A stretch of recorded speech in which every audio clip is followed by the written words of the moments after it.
Again, thank you for joining the call. Today we're going to go over a few of the personnel changes that have taken place at WICHE and that impact the Interstate Passport, along with introducing SIS consultants. And then we will have a presentation on passport data reports by Michael Torrens.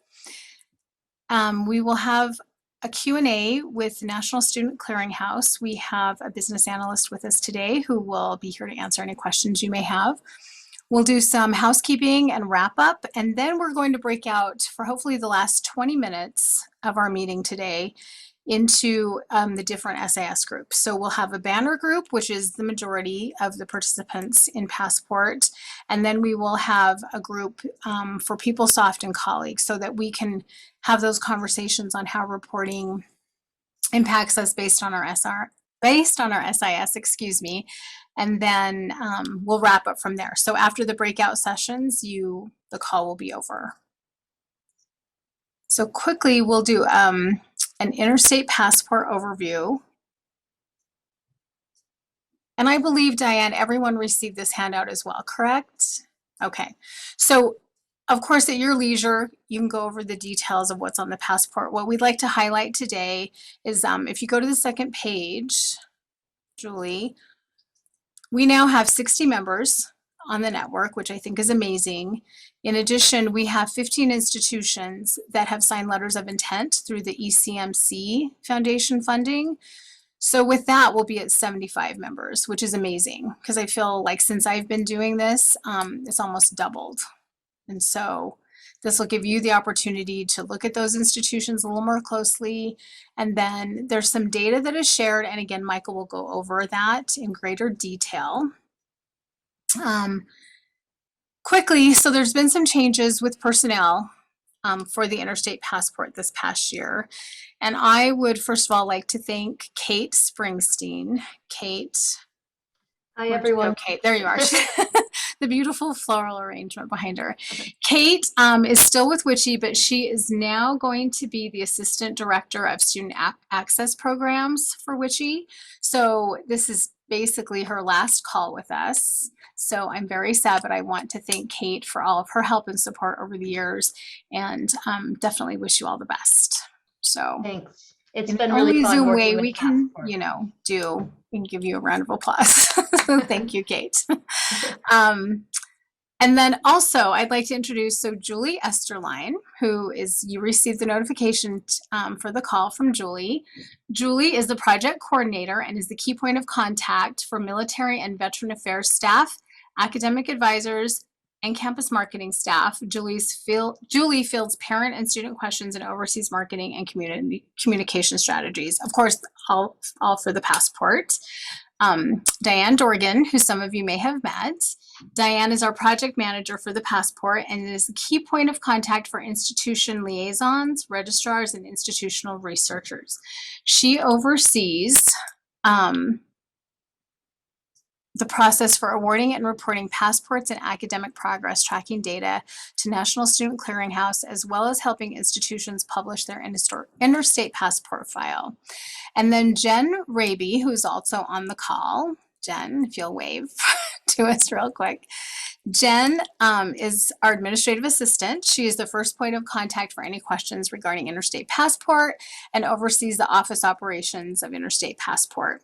And then unfortunately, Sarah LeBrant is not with us today, but she is our Director of Academic Leadership Initiatives and oversees the Interstate Passport program in addition to 2 other membership organizations at WICHE.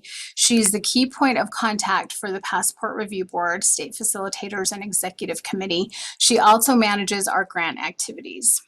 So in addition to these personnel changes at the Passport, we initiated from last year, as some of you recall, having a PeopleSoft working group. And as a result of that working group, it was decided that it would be beneficial to have SIS consultants for each of the different SIS offerings. So we initiated having SIS consultants for Banner and Colleague as well. And so quickly, I'd like to introduce Aloga Iopu, if you'll wave Aloka. Aloka is the interim registrar at Salt Lake Community College, and she will be serving as our banner SIS consultant. And then we have Stacy Mestes from Laramie County Community College. Stacy is the registrar and serves as the colleague banner SIS consultant. And not on the call with us today is Andrea Roner, and she is the associate registrar at the University of Utah, and she will serve as the PeopleSoft SIS consultant. And so again, I'd like to thank all of these consultants, and they will be leading our breakout sessions a little bit later today. First on the agenda, I'd like to introduce Michael Torrens. Michael is the Executive Director of Analysis, Assessment, and Accreditation at Utah State University, and he also serves as the Institutional Research Consultant for the Passport. And so, Michael, I will let you take it away. Thank you very much. They asked me to talk about a few different things today. First of all, I wanted to mention the Registrar IR Checklist as what I think is a helpful starting point for understanding data reporting. The one that I'm looking at is titled, the file is titled Awarding and Tracking Student Implementation Checklist. And the nice thing about this particular file is it provides kind of a checklist of when you expect to get these pieces complete, but there are live links on that. So for example, when we're talking about the initial data file that we submit for passport completions, that is submitted to the National Student Clearinghouse, there's a link that goes to the formatting and submission guide, right? And when there is when it's talking about your ability to go to the National Clearinghouse and request a verify file, a passport verify file, which tells you which students, for example, when you're accepting students that have come in with a passport, you have the ability to verify that passport status with the National Student Clearinghouse. And so that line includes a direct link to the passport verify formatting and submission guide. So I just think that particular file is an important one, and it's nice because it's actually got the help files built in when you click on them. So I will say up front that I think data reporting has been one of the challenges for the passport project, and it's really about how quickly we can get up to speed with doing the reporting. And I wanted to talk, next slide, kind of about the critical role that's played. What you can see here is that in terms of the official reporting for passports, it has been relatively consistent year on year from 2016-17 all the way through the most recent year in 2019-20. You can see that COVID really impacted our reporting, to a certain extent our awarding, but I also think to a great extent our reporting of passports completed. And going back to making the passport effective, one of the great things for us at Utah State is the fact that we can submit these verify files to the National Student Clearinghouse the same way we would with a degree verify file, right? And what comes back is all the information about students who've been awarded passports. But unfortunately, we can only get information for passports that have actually been reported to the National Student Clearinghouse. So to the extent that we're not reporting completion files, that system breaks down, and we don't have the ability to request that data from the clearinghouse. So I guess, first of all, I'd kind of like to say, let's go ahead and go to the next slide, explain. So for the completion files, we report students who've been awarded passports, and then that gives us the ability to request information about students who've gotten those passport awards. That I would put as the absolute most important primary data product to focus on.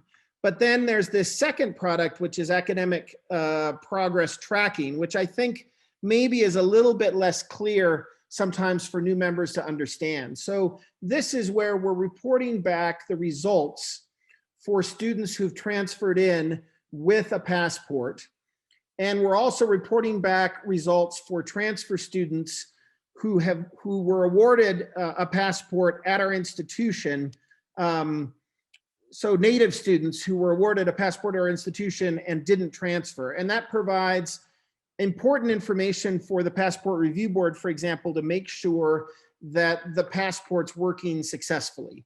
And the academic progress tracking, although we submit it once a year, is actually tracking cohorts. So students who transfer in just before the summer term, students who transfer in just before the fall term, and students who transfer in just before the spring term. And then it tracks at least 2 semesters of enrollment after those transfers in, and provides course level grade information for those passport transfer students and for those native students. And the reason that's important is it gives us comparative data. Let's go to the next slide. We're reporting academic progress data, and we're also reporting anonymized data about race, ethnicity, gender, first generation, low income, using Pell as a proxy, veterans, the GPA students had before transfer, the credits they earned before transfer, and then the degree level that the students are pursuing, associates and bachelors. And what that provides then, next slide, is automatic institution-specific reports. So on those dimensions, you're gonna have reports that you can pull down from the National Student Clearinghouse that give you the progress of your students after they transferred. So let's imagine a student enrolls at your institution, you award them a passport. So for example, they're here at USU, we award them a passport, and then they transfer to another USHE institution, like let's say the University of Utah. When the University of Utah reports that academic progress, we can see how the student did in terms of the grades that they received, their GPA, the number of credits they were taking. And let's go to the next slide. We also have the ability to pull down raw data. So in addition to those institution-specific reports, for example, Utah State University, I've requested from the National Student Clearinghouse a raw data for our students because I wanted to do an analysis of first generation and low income and see how those students did post-transfer out of USU. Now, usually that's information that I wouldn't have.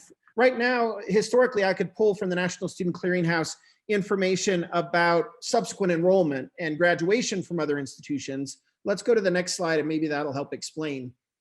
But here's an example of analysis that I did on that raw data file that I received from the National Student Clearinghouse. I looked at female and male students, and I used dimensions of low income and not low income. And then the bars, you see there's a thick bar if it was a first generation student and a thin bar if it was not a first generation student. And what's interesting here is that female low income students subsequent to transfer actually did pretty much as well, if not better, than not low income female students. But when you move to look at the male students who are low income, and particularly low income first generation students, there actually is a pretty big impact post-transfer in terms of the average grades that they received. And so we've kind of internalized this analysis to say, are there things that we need to be doing in terms of preparation of our students so that they can be successful? I mean, much of this analysis is in line with what we've seen in other analysis in our native students, but it's interesting to be able to have that for students after they've already transferred. And the academic progress, let's go to the next slide. The academic progress tracking also enables the Passport Review Board to be able to compare results for passport transfer students, non-passport transfer students, and students who are awarded a passport but remain at that institution. And this is where I think what I've called sort of the trust but verify process kicks in, because all of us are taking a little bit of a leap of faith in participating in the passport, which is when we agree to accept transfer students in and say that they've completed their general education, what we're doing is we're trusting all of the other passport institutions in terms of the preparation that those institutions have provided in their general education programs. So what it means is, you know, we accept transfer students from Salt Lake Community College, for example, from Ladon's institution. And our expectation is that the general education that was provided to them is sufficient, more than sufficient for those students to be successful at Utah State. That's the trust that we've put in. And this that's provided to the Passport Verify, through the academic progress tracking to the Passport Review Board, is the Verify. What we see with the red bar is that the GPA for students who come in with a transfer for the passport transfer, for example, from Salt Lake Community College, is actually as high or even higher than the students that were native that earned a passport here at Utah State. And those students are doing much better than students who didn't come in with that passport, which we'd expect, because a non-passport transfer hasn't completed that general education. They may be coming in with less credits. They may be coming in under different circumstances. But when you're reviewing these bar graphs, what we're really seeing is that outcomes by gender, by first generation status, by income, right, are as good or better for our passport transfer students as they are for the native students who are earning passports here at our institutions. Let's go to the next slide. We also see that the credit intensity of our students coming in with passports is just as high as the credit intensity for our native students. So these are students who are taking, on average, it's a full load. And that really suggests that we're getting to graduation with these students at the velocity that we'd expect, that we'd like to be able to see. So that's what we get by doing the academic progress tracking. So I would say that the passport completion file is fundamental to even enabling us to be able to make the passport system work properly, right? We can't verify if we don't know a student's been awarded the passport, but the academic progress tracking is what gives us the confidence to know that the system is working the way that we expect, and that our trust in all the other participating institutions in the passport project is being returned in terms of the preparation of the students that are coming in as transfer students. Let's go to the next slide.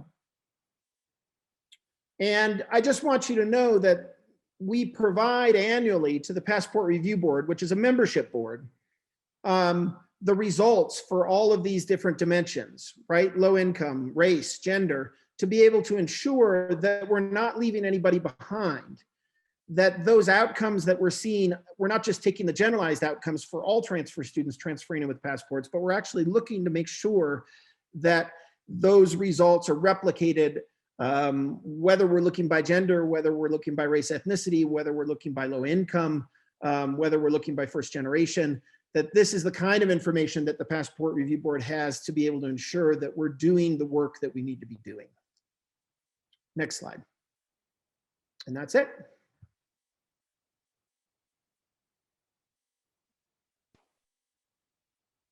Great. Thank you. Anybody have questions for Michael?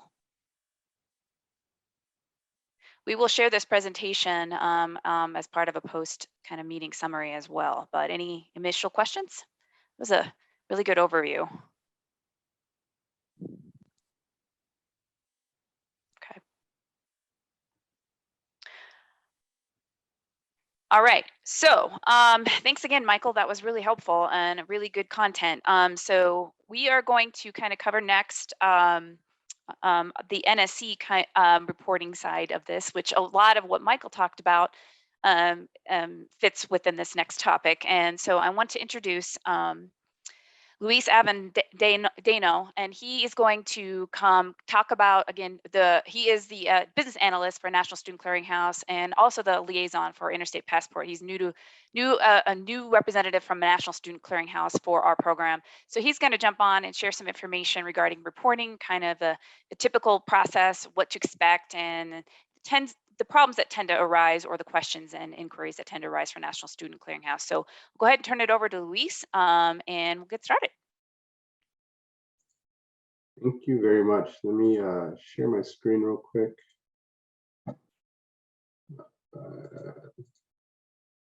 Can you guys see my screen? Everything's looking good? Perfect. Thank you so much, Diane.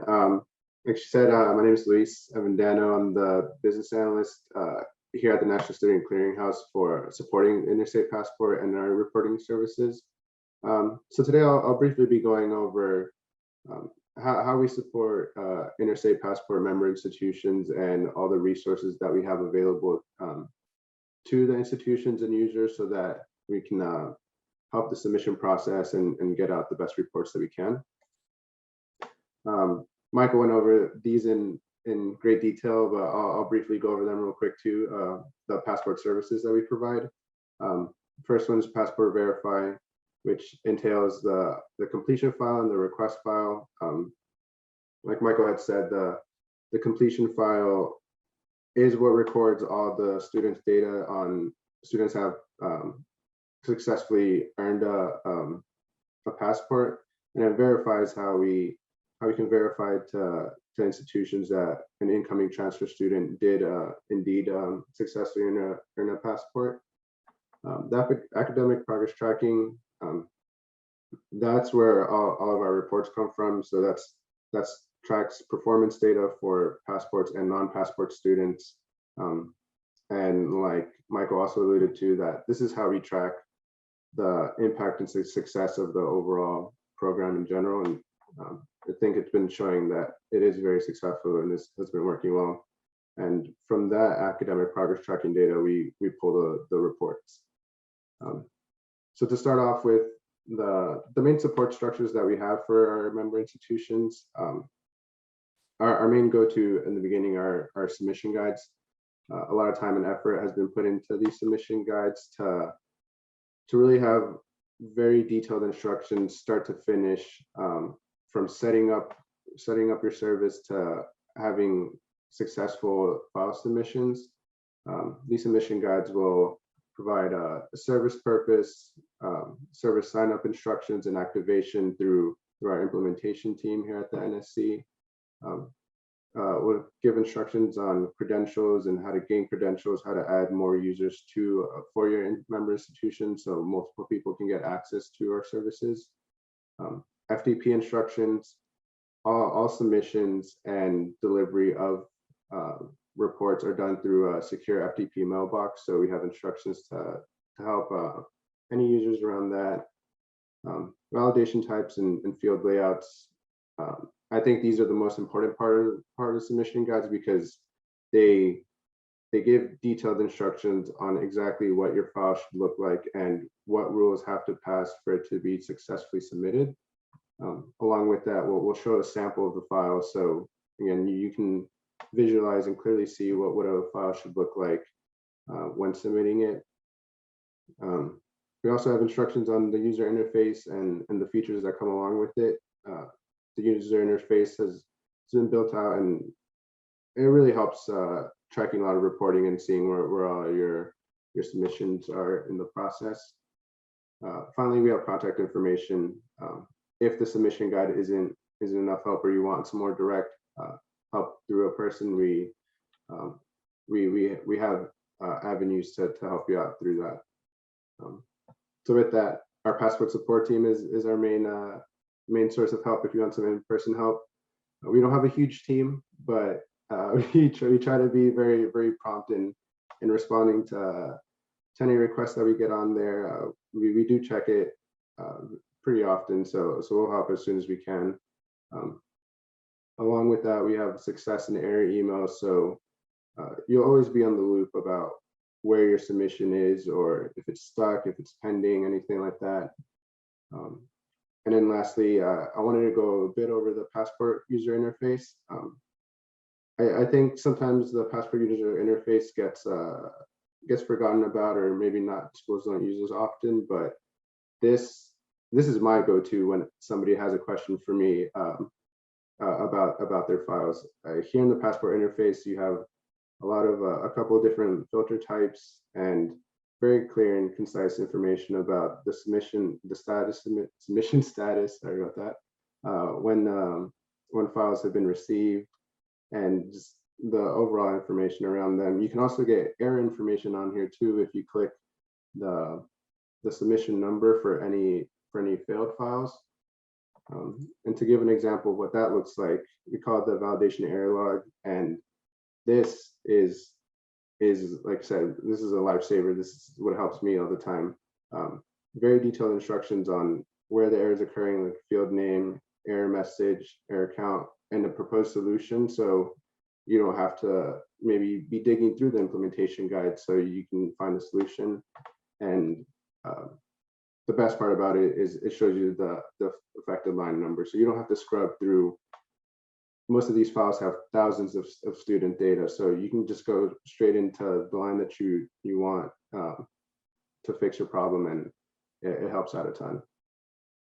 So going off of that, I wanted to go over the main questions that we usually get through our support email, or just when anybody reaches out.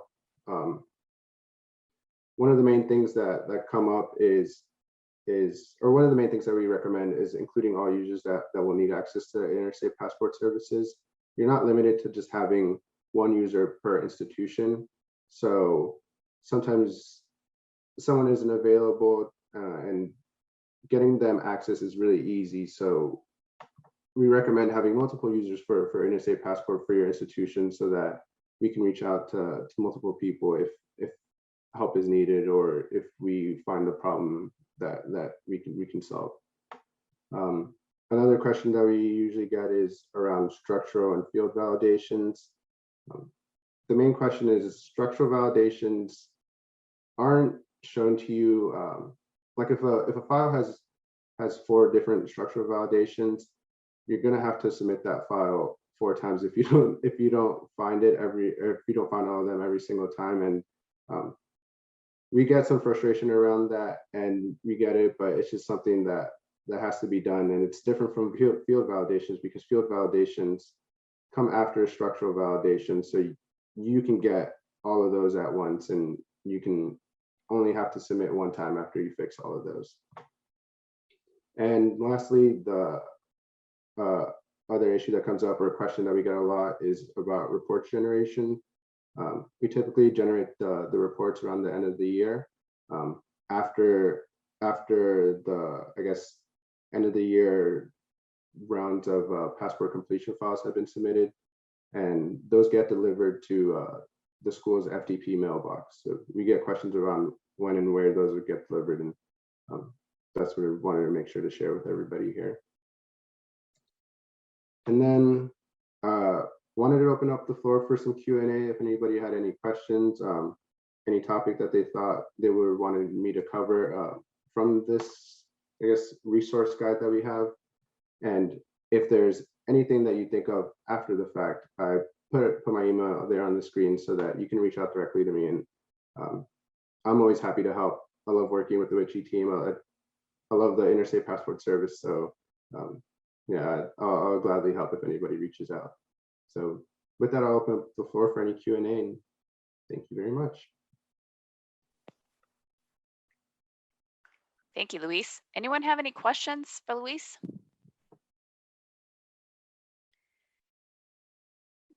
This piece is definitely, if you don't have questions now, you will likely have questions, especially if you have not kind of undergone this process of reporting quite yet. But Luis and the team there at National Student Clearinghouse are definitely the go-to for issues that don't normally kind of go through that list of kind of the issues and most common issues. But he's going to be joining the banner breakout session too. So feel free to kind of pick his brain on any particular issues you've had or wanting to talk about anticipating having with this cycle of reporting. Anyone else have any questions? Okay, Ladon, I'll pass it back to you. Okay.